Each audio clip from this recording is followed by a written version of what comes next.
प्यारे बच्चों, अस्सलाम वालेकुम। हमने कल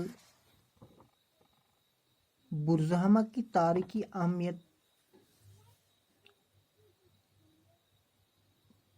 जो सबक है वो हमने पढ़ा। अब हम आगे पेज नंबर 19 पर जाएंगे। आप पूरा ध्यान अपनी किताब की तरफ रखें। बुरज़हमा के बाशिंदे शुरू में गड़ेनुमा गारों में गुजर बसर करते थे।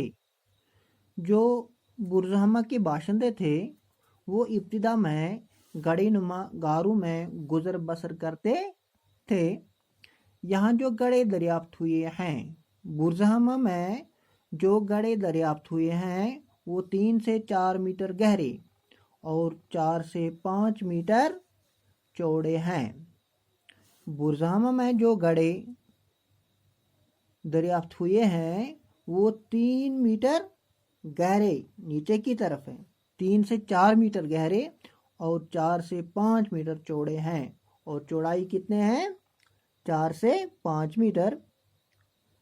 इन गाड़ों को नौकेले पत्थरों से खोदा गया है। जो ये गड़े हैं इनको नौकीले पत्थरों से खोदा गया है। ये गड़े किससे बनाए गए हैं? नौकीले पत्थरों से। इनके दाने नस्बतन